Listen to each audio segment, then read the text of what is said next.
ಜಿ5 ಇರುವಾಗ ನೀವು ನಿಮ್ಮ ನೆಚ್ಚಿನ ಶೋಗಳನ್ನ ಎಂದಿಗೂ ಮಿಸ್ ಮಾಡಿಕೊಳ್ಳುವುದಿಲ್ಲ. ಅದು ಸಂಪೂರ್ಣ ಉಚಿತವಾಗಿ. ಏನ್ರಿ ನೀವು ಬ್ರಷ್ ಮಾಡ್ಕೊಂಡು ಇಲ್ಲಿವರೆಗೂ ಬಂದಿದ್ದೀರಾ? ಹೋಗ್ರಿ ಆಚೆ. ಓಹೋ, ಏನು ಇವಳು ಆಚಾರನ ರಕ್ತಗತ ಮಾಡ್ಕೊಂಡು ಅವ್ರ ತರ ಮಾತಾಡ್ತಿದ್ಯಾ? ಏನ್ ಮತ್ತೆ ನಿಮ್ ತರ ಎಲ್ಲ ಬಿಟ್ಕೊಂಡಾಗ ಕೂತಿರಕ್ಕಾಗತ್ತೆ? ಇಲ್ಲಿವರೆಗೂ ಯಾಕೆ ಬಂದಿದ್ದೀರಾ ಈಗ? ಆ ವೆಂಕಿ ಅಲ್ಲಿ ಕಾಯಿ ಸುಳಿತಾ ಇದ್ದಾನೆ. ಅವ್ನ ಹೆಂಡತಿ ಹೇಳಿ ಕಾಣಿಸ್ತಾ ಇಲ್ವಲ್ಲ? ಅವಳು ಬೆಳಿಗ್ಗೆನೆ ಎದ್ದು ಎಲ್ಲೋ ಹೋಗಿದ್ದಾಳೆ. ಯಾಕೆ? ಇದಪ್ಪ ವರ್ಷ ಅಂದ್ರೆ ಮನೆಯಲ್ಲಿ ನಾವು ದೊಡ್ಡವರು ಇದ್ದೀವಿ, ಇಂಥ ಕಡೆ ಹೋಗ್ತಾ ಇದ್ದೀನಿ, ಇಂಥ ಕಡೆ ಬರ್ತಾ ಇದ್ದೀನಿ ಅಂತ ನನಗೆ ಹೇಳ್ಬಿಟ್ಟು ಹೋಗ್ಬೇಕು ತಾನೆ. ನೀನು ಆಚಾರ ಅಂತ ಮಾತಾಡ್ತೀಯಾ? ಅವ್ಳಿಗೆ ಹೇಳ್ಬೇಕಲ್ವಾ? ಇದನ್ನೆಲ್ಲ ತಿಳಿಸ್ಕೊಡ್ಬೇಕಲ್ವಾ? ಇಷ್ಟ ಬಂದಾಗ ಬರೋದು, ಇಷ್ಟ ಬಂದಾಗ ಹೋಗೋದು. ಏನು ಅನ್ಕೊಂಡಿದ್ದಾಳೆ ರೀ? ಅವಳು ನಿನ್ನೆ ತಾನೇ ಈ ಮನೆಗೆ ಬಂದಿದ್ದಾಳೆ. ಈ ಮನೆ ವಾತಾವರಣಕ್ಕೆ ಅವಳು ಇನ್ನೂ ಹೊಂದ್ಕೋಬೇಕು. ಅವಳೇನು ಚಿಕ್ಕ ಮಗು ಅಲ್ಲ.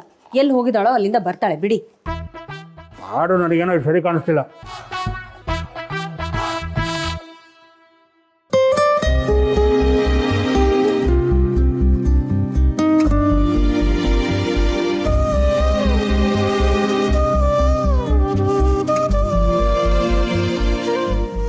ಚಲಿ ಬಂದ್ಯಾ? ಏನಮ್ಮ ಬೆಳಗ್ಗೆನೆ ಎಲ್ಲಿಗೆ ಹೋಗಿದ್ದೆ? ಅದು ಬಾಬಾ, ನಾನು ದಿನ ಬೆಳಗ್ಗೆ ಕೆಲವು ಮನೆಗೆ ವರ್ತನೆಗೆ ಅಂತ ಹೂವು ಹಾಕ್ತೀನಿ, ಅದನ್ನೇ ಹಾಕಕ್ಕೆ ಹೋಗಿದ್ದೆ. ನೀನು ಹೊರಗಡೆ ಹೋಗಿ ಕೆಲಸ ಮಾಡೋ ಅವಶ್ಯಕತೆ ಇಲ್ಲ. ಯಾಕೆ? ನಿನ್ನ ಗಂಡ ದುಡಿತಾ ಇದ್ದಂತಾನೆ?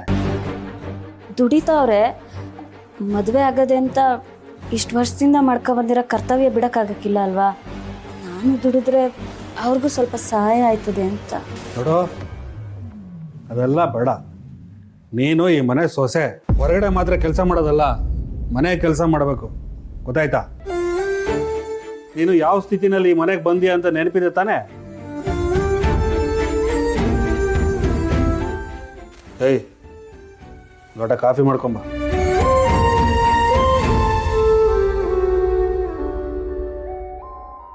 ಚಲ್ವಿ, ನೀನು ಅವ್ರ ಮಾತಿಗೆಲ್ಲ ತಲೆ ಕೆಡಿಸ್ಕೊಬೇಡ. ಅವ್ರದ್ದು ಇದ್ದಿದ್ದೆ. ವೆಂಕಿ ಕಾಯಿ ಸುಲಿತಾ ಇದ್ದಾನಂತೆ, ಆಗಿದ್ರೆ ಹೋಗಿ ತಗೊಂಬಂದ್ಬಿಡು. ಅಕ್ಕ, ನಾನು ಕಸ ಗುಡಿಸಿ ಮನೆ ಒರೆಸ್ತೀನಿ, ನೀವು ಬೇರೆ ಕೆಲಸ ಇದ್ರೆ ನೋಡ್ಕೊಳ್ಳಿ. ಏನು ಅರ್ಜೆಂಟ್ ಈಗ ಮನೆ ಕೆಲಸ ಮಾಡೋದಕ್ಕೆ? ಇನ್ನು ನಿನ್ನೆ ತಾನೇ ಈ ಮನೆಗೆ ಬಂದಿದ್ಯಾ. ಈ ಮನೆ ವಾತಾವರಣಕ್ಕೆ ನೀನು ಹೊಂದ್ಕೋಬೇಕು. ಹೋಗು, ಕಾಯಿ ತಗೊಂಬ.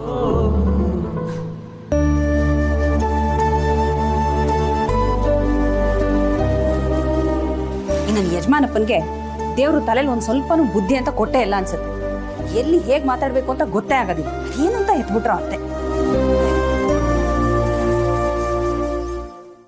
ಜಿ5 ಆಪ್ ಡೌನ್ಲೋಡ್ ಮಾಡಿ ಎಲ್ಲಾ ಸಂಚಿಕೆಗಳನ್ನು ಸಂಪೂರ್ಣ ಉಚಿತವಾಗಿ ನೋಡಿ.